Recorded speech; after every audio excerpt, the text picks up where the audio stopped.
आप देख रहे हैं खबरदार 24.com। अब मशीनें बताएंगी कि दूध ओरिजिनल है अथवा मिलावटी या फिर सिंथेटिक। जी हाँ, ये अत्याधुनिक मशीनें आनंदा के सियाना प्लांट में लगाई गई हैं और आने वाले समय में आनंदा के प्रत्येक प्लांट में इन्हें लगाया जाएगा। बुलंदशहर सियाना में मंगलवार को आनंदा फाउंडेशन द्वारा पशु आहार प्लांट में शिविर आयोजित कर मध्य प्रदेश के किसानों को पशुपालन और पशु संरक्षण के संबंध में जानकारी दी गई। कार्यक्रम का शुभारंभ Ananda group chairman doctor Radheshyam Dikshit, SBI general insurance regional head Bhavani Krishna व SBI general CSR manager Clifford D'Costa ने संयुक्त रूप से दीप प्रज्वलित कर किया। इस दौरान एसबीआई जनरल इंश्योरेंस कंपनी द्वारा दूध कलेक्शन सेंटरों को 3 मिल्को मशीन प्रदान की गई।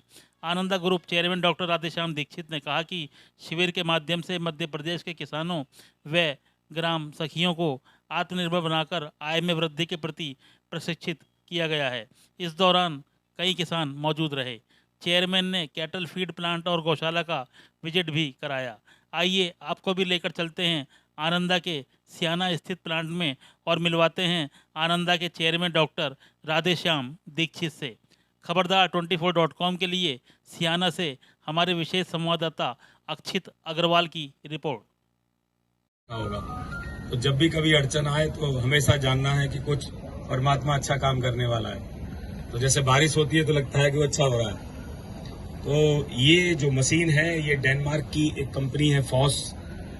ये जब दूध से टेस्टिंग होता है तो किसी भी प्रकार की अडल्ट्रेशन जो होती है वो निकाल करके बता देता है ये मशीन। और ये फुल्ली डिजिटल है। इसमें आपका जो वाईफाई से डेटा कनेक्ट होता है सीधे क्लाउड से, और ये यहाँ तक बताता है कि कोई अडल्ट्रेशन अगर ये मशीन नहीं पकड़ पाई तो ये मशीन बोलती है कि दूध नेचुरल है या आर्टिफिशियल है। तो ये मशीन का बड़ा फायदा है और हम इसे हर चिलिंग प्लांट पर लगाने का प्रयास कर रहे हैं कि जिससे अच्छी क्वालिटी का दूध फैक्ट्री के अंदर आए और उससे बेस्ट क्वालिटी के प्रोडक्ट्स बन के कंज्यूमर का जा सके। मेरा ये मानना होता है हमेशा कि जो ईमानदार व्यक्ति है वो अपने लिए तो ईमानदारी करता है, बहुत सारे ईमानदार लोगों के लिए रास्ता बनाता है। और एक जो करप्ट व्यक्ति होता है वो अकेला खुद करप्शन नहीं कर रहा होता है, बहुत सारे करप्ट लोगों के लिए रास्ते बनाता है और ईमानदार लोगों के लिए रास्ता रोकता है। तो हम सबको लेकर के करप्शन के प्रति हमें एक आवाज उठानी होगी कि हमें करप्शन को कैसे हटाना है। ऑर्गेनाइजेशंस को करप्शन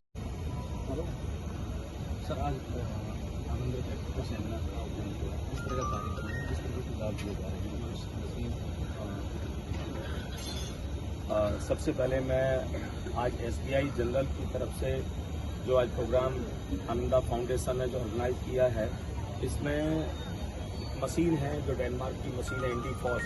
तो इंडी फॉस जब गांव में आप लगाते हैं तो मिल्क की एक्यूरेट टेस्टिंग होती है। उस एक्यूरेट टेस्टिंग से फार्मर को एक्यूरेट बराबर पेमेंट मिलती है, प्लस अडल्ट्रेशन पूरा टेस्ट हो पाता है। जितने प्रकार की जो इसमें अडल्ट्रेशन दूध में हो सकती हैं वो अडल्ट्रेशन सारी टेस्टिंग होती हैं। और लास्ट कोई अडल्ट्रेशन ऐसी जो नहीं भी टेस्ट हो पाती है तो मशीन बताती है कि ये दूध नेचुरल है या आर्टिफिशियल है।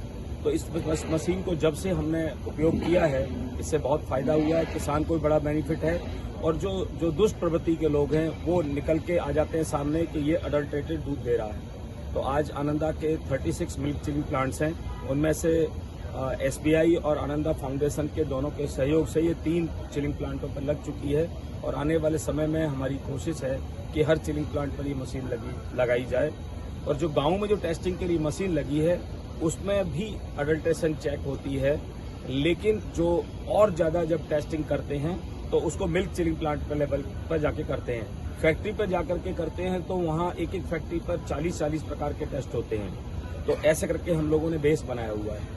आनंदा फाउंडेशन की पूरी टीम जो आज एमपी में काम चल रहा है, जो ग्राम सखी बना करके जो आत्मनिर्भर बनाने की जो कोशिश हो रही है, वो पूरी टीम यहाँ पर आई है। ये आईडीएफसी बैंक के द्वारा आनंदा फाउंडेशन को करीबन 2 करोड़ 25 लाख रुपए का अनुदान मिला है। ये आनंदा फाउंडेशन, आईडीएफसी और आनंदा फाउंडेशन अपने खुद के सीएसआर फंड से इस प्रोजेक्ट को रन कर रहे हैं। है बस ये गेहूँ का दलिया खिला दो, बाजरे का दलिया खिला दो, जो समय आ रहा है और ये सरसों की फल आगे इसके अंदर पैदा हो रहा है वो खिला देगा। ऊपर का इंसान खा लेंगे, नीचे का जानवर खा लेगा, वो चल गया सब। लेकिन ऐसा नहीं। अब हम आपको दिखाएंगे देखो मिनरल्स कितने हम लोग इस्तेमाल करते हैं।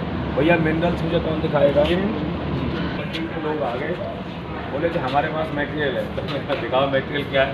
उनके दिमाग में क्या था कि जो सबसे गंदा जो माल है वो कैटल फीड में डलता है। हमने कही तो हम डालेंगे नहीं, प्रश्न नहीं उठता। अगर इसकी कॉस्ट सस्ती है, कॉस्ट की बात नहीं है, पहले माल अच्छा होना चाहिए। माल अच्छा हो तब तो कॉस्ट की बात करेंगे। तो माल अच्छा नहीं होगा, अगर फार्मर को आउटपुट मिला ही नहीं तो हमने तो जो पैसा दिया उसको खिलाया वो बेकार हो जाएगा। हमारा मानना ये है कंपनी का कि हमें फार्मर से पैसा नहीं लेना है, हमें फार्मर की वैल्यू ऐड करके उसका प्रॉफिट बढ़ा के उस प्रॉफिट में से मात्रा लेनी है। अब लोगों की क्या रहता है कि हमें माल बेचना और माल बेच के प्रॉफिट कमाना है। ये जो काम है जिसमें जितनी एनर्जी लग रही है, जितना पैसा लग रहा है, उसमें से आउटपुट नहीं आता है। लेकिन मुझे पता है कि ये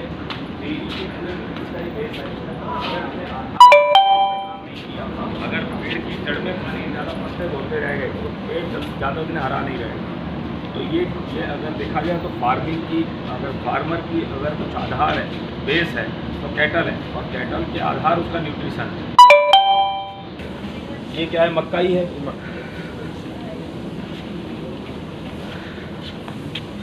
कोई मक्का आज की तारीख में क्या करते हैं लोग कि कॉस्ट बचाने के लिए मक्का नहीं डाल। मक्का तो मेन प्रोटीन का सोर्स है, वो जरूरी है।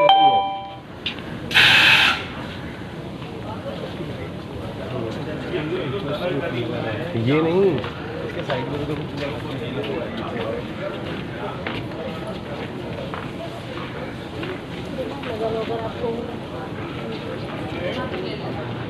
तो खिलाता है। अब आप समझे, यहाँ है पूरी टेस्टिंग। अब गांव में जब लिख देते हैं शुद्ध सरसों की खल, अगर वो शुद्ध लिख रहा है ना तो उसका मतलब अशुद्ध है वो उसमें सारे काम कर रहा है। यहाँ तो इतनी बड़ी लैब है, क्वालिफाइड लोग हैं, और यहाँ टनों के हिसाब से माल आता है, तो उसको तो बेस्ट क्वालिटी यहाँ प्रोक्योर करना है। उसके साथ हेराफेरी कर ही नहीं पाएगा, बोलते हैं। अब आप क्वालिटी देखें, ये कोई आपकी विजिट के लिए कोई तैयारी नहीं हो रही है, तो 365 दिन क्वालिटी पे काम होता है। और मैंने कहा जैसे कि हम लोग ग्रेन्स जो डालते हैं वो ग्रेन की क्वालिटी रहती है जो कि हम इंसान को खिला सकें, वो संकल्प रहता है इसके पीछे। टीम भी पूरे एफर्ट्स करती है। इंडिया में से बेस्ट इंग्रेडिएंट कहाँ से आएगा, फसल कब है, कब लाया जाएगा। और फिर दूसरा क्या है कि जो विजन है कंपनी का, वो कैटल की न्यूट्रिशन है अच्छी करना, पैसा कमाना नहीं है। पैसा मेहनताना होना चाहिए। क्या मेहनत करते हो तो मेहनताना मिलता है, सबको मिलता है, जो मेहनत करेगा सबको मिलेगा। लेकिन सिर्फ जो प्रोटीन आ रही है वो 36.5 से 37 प्रोटीन आ रही है। अगर आप बुक में देखोगे तो एनिमल हस्बेंड्री की किसी बुक में आप देखोगे तो गाय की प्रोटीन किसी हालत में 34 से 35 पे जाके ख़त्म हो जाती है। सबसे ज़्यादा गाय अगर देखी जाए तो साउथ इंडिया में, महाराष्ट्र में है, वो भी HF गाय है। तो HF गाय की जो प्रोटीन है वो 35 से ऊपर कहीं नहीं है। लेकिन हमारे गौशाला की जो गाय की जो प्रोटीन आ रही है वो 36.5 से ऊपर आ रही है, 36.8588 तक आती है, 37 को जाके टच कर रही है। और आप इस गाय का दूध देखोगे तो ऐसा आपको लगेगा कि तो भैंस का दूध है, वाइटिस जा रहा है। और अभी हमने गौशाला के दूध का पनीर बनवाना शुरू किया। पहले हम लोग घी बेच रहे थे, पनीर बनाना शुरू किया है। तो जिस जिस घर में वो पनीर चला गया है वो पनीर का फ़ैन हो गया है। हार्डली कोई 100-200 किलो पनीर रोज़ का बनता है, क्योंकि हम दिल्ली जैसे शहर के नज़दीक में बैठे हुए हैं। तो अच्छे माल को बेचना कोई क्वेश्चन ही नहीं है, कोई टेंशन